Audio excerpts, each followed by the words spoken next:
Racim. Bismillahirrahmanirrahim. Elhamdülillahi Rabbil alemin. Vessalatu vesselamu ala Resulina Muhammedin ve ala alihi ve sahbihi ecmain. Evet değerli izleyiciler, Nur'dan Hüzmeler'de Risale-i Nur'un Sözler kitabından birinci sözü okuyoruz. Daha önce okumuş olduğumuz Bedevi Arap çöllerinde seyahat eden adama gerektir ki cümlesini, yani o paragrafı isterseniz tekrar bir hatırlayalım.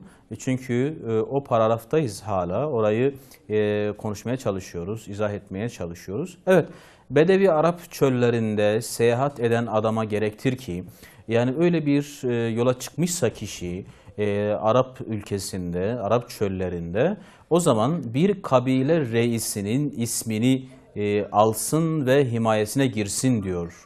Yani böyle yapması gerekir. Ben işte filan kabile reisinin adıyla, onun namıyla geziyorum. Ben onun bir nevi adamıyım, onun himayesindeyim. Onun sayesinde buradayım. Burada ticaret yapıyorum, yolculuk yapıyorum vesaire. Bugün de hala geçerli olan bir usuldür, kanundur dedik oralarda.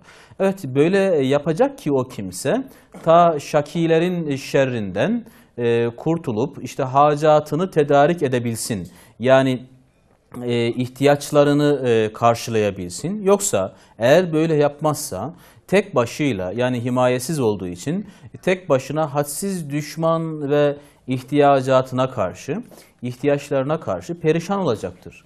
Çünkü bir himaye altında olmadığı için, bir kimsenin adıyla hareket etmediği için kimse ona itibar etmeyecektir, ihtiyaçlarını karşılamayacaktır ve birçok düşman tarafından da hücuma uğrayacaktır. İşte böyle bir seyahat için iki adam sahraya çıkıp gidiyorlar. Evet, o geniş düzlüğe, o çöle çıkıp gidiyorlar. Onlardan birisi mütevazi idi, alçak gönüllü idi. Diğeri ise mağrur idi, yani gururlu idi. Kendine güveniyordu. Sözde kendi gücüne, parasına, makamına, aklına güveniyordu. Dolayısıyla benim başkasının himayesine, başkasının adını almama ihtiyacım yok diyordu. Mütevazi olanı, alçak gönüllü olanı bir reisin ismini aldı, mağrur almadı. Alanı her yerde selametle gezdi. Bir katı-ü tarika rast gelse, yani bir yol kesiciye, bir hırsıza rast gelse der, ben filan reisin ismiyle gezerim. Yani ben onun himayesindeyim, onun adıyla hareket ediyorum. Böyle deyince şaki, yani o eşkıya diyor, defolur, ilişemez. Bir çadıra girse o nam ile hürmet görür. Öteki mağrur bütün seyahatinde öyle belalar çeker ki tarif edilmez. Daima titrer, daima dilencilik ederdi. Hem zelil hem rezil oldu. İşte diyor, ey mağrur nefsim, sen o seyyahsın, o yolcusun, şu dünya ise bir çöldür. Aczin ve fakrın hadsizdir. Çok acizsin ve çok muhtaçsın diyor. Buna inşallah geleceğiz. Yine düşmanın hacatın, yani ihtiyaçların nihayetsizdir. Yani sınırsızdır, sayısızdır. Madem öyledir, şu sahranın, yani şu dünya çölünün Maliki ebedisi ve Hakimi ezelisi olan Allahü Teala'nın ismini al. Böyle yap ki diyor, bütün kainatın dilenciliğinden ve her hadisatın karşısında titremeden kurtulasın. Evet, bu iki paragrafı açıklamaya çalışıyoruz ki, açıklamaya çalışırken de evvela başta hatırlatıyoruz değerli izleyiciler. Geçen haftalarda hatırlarsanız mütevazi ve mağrur kişinin bu olaydaki farklarına değinmiştik. Yine o ey mağrur nefsim diye hitabı var, seslenişi var ki dilerseniz oradan başlayalım ve yol ve yolculuk üzerinde, dünyadaki bu yolculuk, insanın yolcu olması üzerinde biraz duralım istiyorum. Evet, ey mağrur nefsim dedi. İşte ey mağrur nefsim, yani Ey kendine çok güvenen nefsim. Hani benim param var, ben kendime yeterliyim, kimsenin himayesine ihtiyacım yok diyen nefsim. Veya benim akrabalarım var, ben kendime yeterliyim. İşte benim makamım var, benim iş yerim var, benim tanıdığım dostum, ahbabım var. Kimsenin himayesine ihtiyacım yok diyen mağrur nefsim.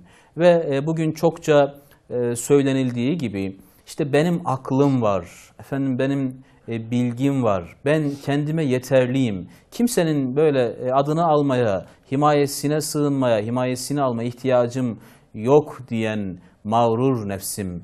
Evet, işte bu durumda olan ey nefsim diyor, sen yolcusun. Yola çıkan bir kimsesin. Hani paran olsa bile eğer satıcı olmazsa para işe yaramaz. Ne kadar dostun, ahbabın olsa bile eğer çölde yalnızsan onların da senin için yapacakları fazla bir şey yok. Ne kadar makamın olsa bile kabre, mezara makamla değil kefenle gideceksin. Hani Allah dostu Behlül Dani Hazretleri vardır. Böyle menkıbeleri anlatılır. Yine onlardan bir tanesinde şöyle geçiyor. Bir gün Behlül Dani Hazretleri'ni mezarlıkta kemiklerle uğraşırken görmüşler.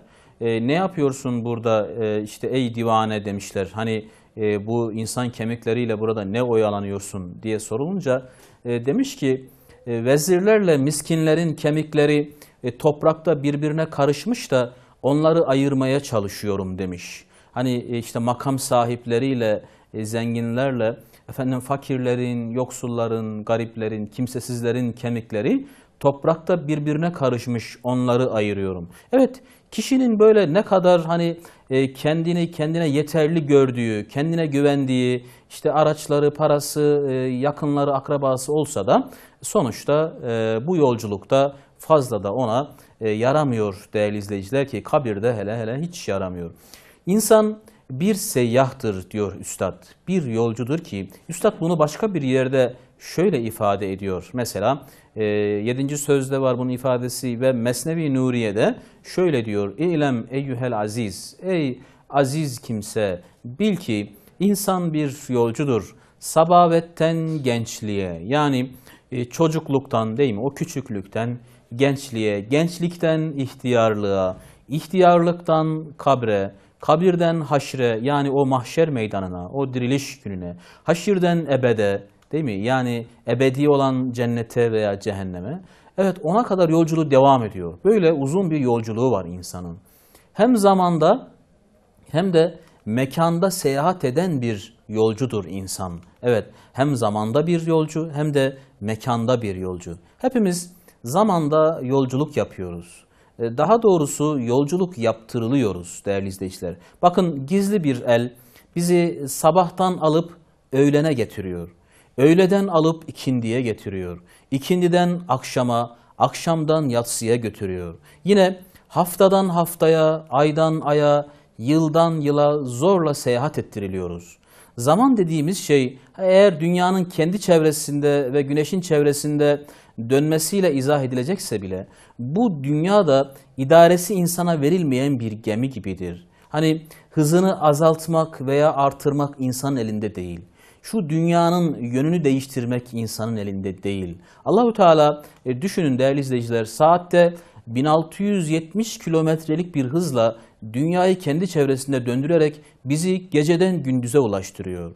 Yine saatte 108 bin kilometrelik bir hızla dünyayı işte güneşin etrafında hareket ettirerek bizi aylardan aylara, yıllardan yıllara ulaştırıyor. Evet, Rabbimiz bizi bebeklikte bırakmıyor. Hani şu bebek olduğumuz yılları kimse hatırlamıyor bile. Orada bırakmıyor, çocukluğa getiriyor. Sonra gençlikte de bırakmıyor, yaşlılığa getiriyor. Ve yaşlılıktan da ölüme iletiyor.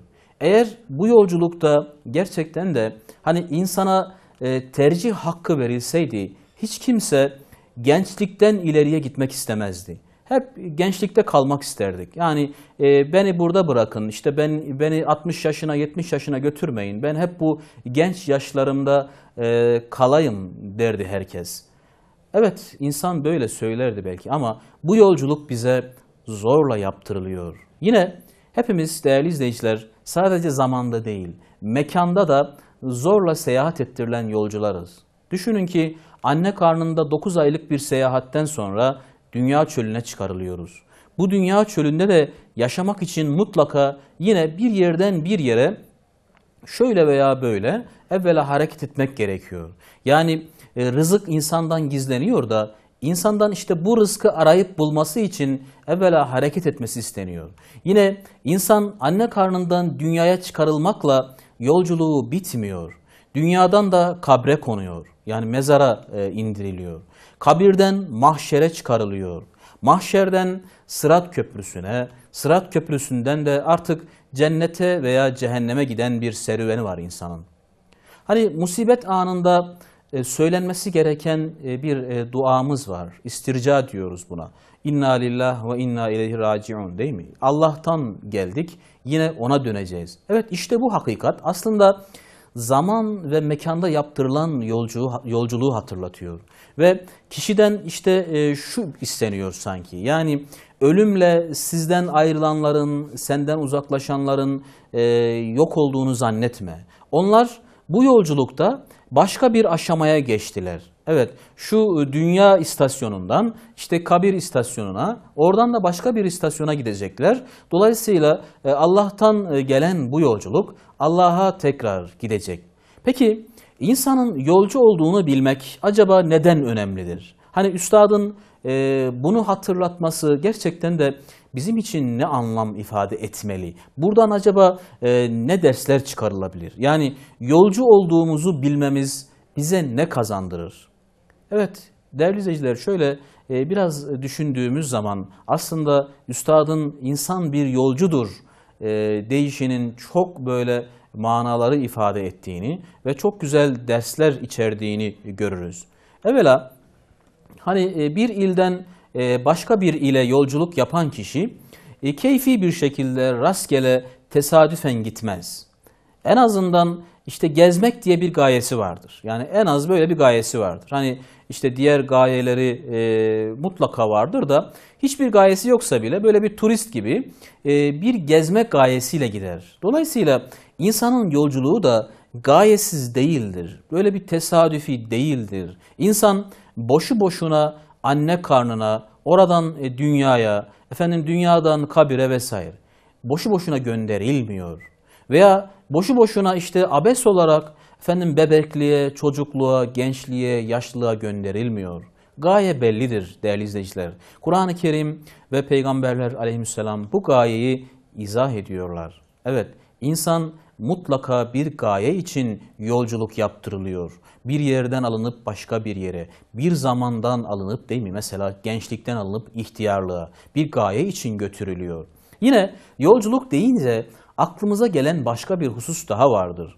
Bir yerden başka bir yere yolculuk yapılıyorsa kişinin azığını, parasını ona göre hazırlaması gerekir. Hani düşünün ki değerli izleyiciler, işte evden çarşıya dahi giderken cebimize bakarak çıkarız. Yani cebimizde acaba böyle birkaç kuruşumuz var mı, değil mi? Dolmuşa vereceğimiz, otobüse vereceğimiz, taksiye vereceğimiz birkaç kuruşumuz var mı? Onun hesabını yapıp da çıkarız. Gidiş dönüş parasını hesap ederek çıkıyoruz. Evden çıkayım da işte yolda para bulurum veya birisi benim paramı verir ya da işte bindiğim arabada benden para almazlar diyerek çıkmıyoruz. Hele uzun bir yolculuğa çıkıyorsak yanımıza daha fazla para almamız gerektiğini aklımız bize söylüyor. Dolayısıyla bu gerçeği idrak eden akıl, ahiret yolcusu olan insanın, cennet ya da cehennem yolcusu olan insanın yanına işte mutlaka azık alması gerektiğini de hatırlatmıyor mu? İşte Rabbimiz ayet-i kerimede وَتَزَوَّدُوا, değil mi? Azıklanınız. Azıklanınız. Çünkü siz bir yolcusunuz. Yolculuk demek azık almak demektir. Ve azıkların en hayırlısı da takvadır buyuruyor Allahu Teala. Yine başka bir ayet-i kerimede ey iman edenler Allah'tan korkun ve herkes yarın için ne hazırladığına baksın buyuruyor Haşr suresinde. Evet, Allah'tan korkun da yarın ne hazırladığınıza bakın. Çünkü uzun bir yolculuktasınız. Yolcu hiç hazırlıksız bir şekilde, azıksız, parasız bir şekilde yola çıkar mı? O halde siz bu ebediyet yolculuğunda, bu cennet yolculuğunda, ahiret yolculuğunda ne hazırlık yaptınız diye soruyor ayet-i kerimede. Evet, hani basit olmasın ama hani reklamda soruyor işte birisi diğerine, ıssız bir adaya düşseniz yanınıza alacağınız 3 şey ne olurdu diye. Peki bu soru bir ihtimal üzerine soruluyor. Yani adaya düştüğünüz falan yok da eğer adaya düşerseniz yanınıza ne alırdınız? Değil mi? Bir ihtimal var ve o ihtimal karşısında ne yapardınız? Peki şimdi ihtimalden değil gerçekten soralım. Gerçekten bahsedelim. Issız bir mezara, yalnız bir kabre defnedildiğinizde yanınıza alacağınız şeyler ne olurdu? Bu soruyu gerçekten de hiç kendimize böyle ciddi olarak, samimi olarak yöneltiyor muyuz değerli izleyiciler? Herhalde kabre konulan bir insan yanına cep telefonu ya da kredi kartı almaz değil mi? Kişinin o ıssız mezarda daha önceden yanına aldığı namaz azığı yoksa, hayır hasenat azığı yoksa, efendim ünvanının, makamının veya işte mezarının böyle süslü olmasının ne faydası olacak? Mahşere doğru giden bir insanın orada kendisine lazım olan şeyleri azık olarak almaması ne kadar korkunçtur değil mi? Hani yanına efendim paraşüt almadan, değil mi? Sırtına böyle paraşütü takmadan uçaktan atlamanın ne kadar büyük bir felaket olduğunu bilen insan. Evet, bunu hepimiz biliyoruz. O kişinin nasıl bir akıbetle karşılaşacağını hepimiz biliyoruz. Peki bunu bilen insanın yanına iman ve ibadet almadan, evet iman ve ibadet almadan kabre indirilmenin onunla kıyaslanamayacak kadar büyük bir helaket olduğunu düşünmemesi ne kadar tuhaf değil midir? Evet, yolculuğumuz işte bize yol azığımızı hatırlatıyor. Madem ki biz bu dünyada yolcuyuz ve yolculuğumuz işte o bezmi elesten değil mi? Yani Allahu Teala'nın elestu bi rabbikum hitabını söylediği o ruhlar aleminden anne karnına, anne karnından dünyaya, dünyadan kabre, mahşere, ebediyete doğru giden bir yolculuk. O halde azığımıza bir göz atmamız gerekiyor. Yine yolculuk deyince hatırlamamız gereken, dikkat etmemiz gereken bir husus daha var. Yolculuk varsa mutlaka binek de olacaktır. Hele uzun bir yolculuğa çıkıyorsak herhalde bir vasıta ararız. Öyle her vasıtayı da değil, en güvenli, en ucuz, efendim en hızlı veya en rahat gibi tercihlerimiz vardır. Hani siz İstanbul'dan Ankara'ya gidecek bir yolcuya herhalde bisikleti tavsiye etmezsiniz. Yani işte buradan İstanbul'dan Ankara'ya bisikletle gidebilirsiniz demezsiniz değil mi? Peki insan madem ki ebede giden bir yolcudur, böyle uzun bir yolculuğu var, zor bir yolculuğu var. O halde kendisine hızlı, güvenli, kolay, rahat bir vasıta bulması gerekli değil mi değerli izleyiciler? Evet, böyle bir bineğe ihtiyacı var. Hani bu vasıta Nuh'un gemisi gibi olmalı. Hazreti Nuh Aleyhisselam'ın gemisi gibi. En tehlikeli tufanda dahi selamet sahiline çıkaran bir gemi. Evet, bu gemi aslında değerli izleyiciler iman edenlerin bulunduğu ortamlardır. Üstadın dediği gibi madem insan işte sayısız düşman ve ihtiyacıyla şu dünya çölünde yolculuk yapmaktadır. Çöl ne anlama geliyor? Kum fırtınası anlamına geliyor. Çöl susuzluk ve hararet anlamına geliyor. Çöl kaybolma ve efendim yırtıcılara yem olma anlamına geliyor. Buna inşallah geleceğiz bu konuya ama insanı manen değil mi? Manevi olarak boğan, mahveden o kadar büyük günahlar var ki biz bunlara tufan diyebiliriz. Günah tufanları. O insanı mahveden, boğan günah tufanları var ki insan eğer iman edenlerin arasında yolculuk yapmazsa, yani Nuh'un gemisine binmezse değerli izleyiciler o tufanlarda boğulup gidecektir. Yine siz bir binekte iseniz kendinizi sağlama almak için ya bir yana yaslanırsınız ya oturursunuz ya da sıkıca tutunursunuz. Hani atın üzerinde gidiyorsanız mesela ayakta yolculuk yapamazsınız. Siz bir otobüste ayakta gidiyorsanız mutlaka bir yere yaslanacak veya bir yerden tutunacaksınız. Bu uzun ve tehlikeli yolculukta Kişi ancak Allah'ın ipine tutunarak güvenli yolculuk yapabilir. Değerli izleyiciler, hani ayet-i kerimede ifade edildiği gibi وَاَعْتَسِمُوا بِحَبْلِ اللّٰهِ Allah'ın ipine cemiyen, toplu olarak sarılın. Allah'ın ipine sarılmadan kişinin bu yolculukta güvenli olması yine zordur, mümkün değildir. Kur'an ve sünnete sıkıca tutunarak insan rahat ve güvenli bir yolculuk yapabilir. Hatta öyle ki Peygamber Efendimiz sallallahu aleyhi ve sellemin buyurduğu gibi azı dişlerimizle tutunarak ancak güvenli gidebiliriz. Evet, azı dişlerimizle Allah'ın ipine, Kur'an'a ve sünnete sarılarak bu yolculuk güvenli olabilir. Yine değerli izleyiciler, yolculuk deyince tabii kişinin kendini güvene alması da gerekir. Hani en güvenli vasıtayı bineği seçtiği gibi en güvenli arkadaşı, değil mi? Ve en güvenli güzergahı da seçmesi gerekiyor. Yani böyle kişi rastgele birisiyle değil, kendine güveneceği birisiyle, eskiden bu daha öncelikli, daha önemliydi ama bu şu anda da önemli, bu zamanda da önemli. Özellikle de uzun yolculuklar için, değil mi? Yine gideceği güzergah da güvenli olması gerekiyor. Yani efendim karla kapalı olmaması gerekiyor, işte taşlı topraklı olmaması gerekiyor vesaire. Sadece güvenliği bununla da sınırlamamak gerekir. Yani o yolda acaba kendisine zarar verecek işte varlıklar var mı? Mesela üstadın dediği gibi yol kesenler veya yırtıcı zararlı hayvanlar var mı? Kişi yola çıkmadan önce o yolun güvenliğini de düşünür. Yola çıkmadan önce kişi işte yol hakkında bir araştırma yapar.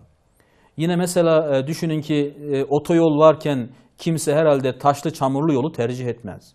Peki yola çıkarken bu kadarını düşünen insan, evet o yolun güzergahını, güvenliğini, yol arkadaşını düşünen insan, ebediyete giden yolculuğunu neden önemsemez?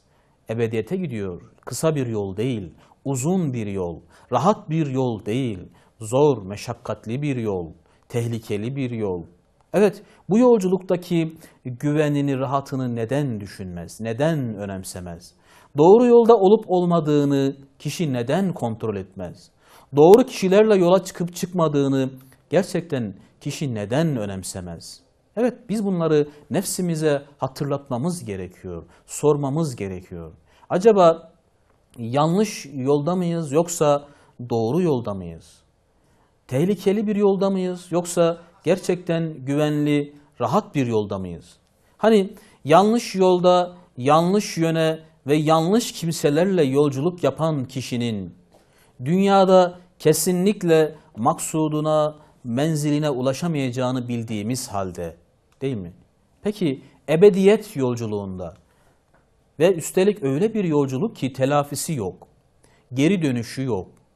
Evet, öyle bir yolculukta isyan yolunda giden, günah yolunda giden, yani yanlış yolda giden kimse ve yanlış yöne giden kimse, yani Allahu Teala işte فَوَلِّ وَجْهَكَ شَطْرَ الْمَسْجِدِ الْحَرَامِ dediği halde, yani yönünü her nerede olursan ol Mescid-i Haram tarafına çevir dediği halde, yönünü başka tarafa çeviren kimse gerçekten de cennete gidemeyeceğini neden düşünmez? Evet, neden düşünmez? Yanlış yöne giden kimse maksuduna ulaşamıyorsa, yanlış yolda yürüyen, Allah'a değil de Allah'tan başkasına, değil mi? Allah'a isyan yolunda yürüyen kimse maksuduna, gayesine, Allah'ın rızasına, cennete, değil mi? Ulaşamayacağını neden düşünmez? Evet, işte üstadın bize hatırlatmış olduğu şeyler, değerli izleyiciler, evvela yolculuktu. Ve kişi bu yolculuğu, yani kişinin kendisinin bir yolcu olduğunu ve bu yolculuğun neler gerektirdiğini, neleri insana hatırlattığını, ders verdiğini iyi düşünmesi gerekir diyoruz. İnşallah bu paragrafa, üstadın işte iki yolcudan bahsettiği bu paragrafa gelecek programda da farklı bir bakış açısıyla devam etmek istiyoruz. Hepinizi Allah'a emanet ediyoruz.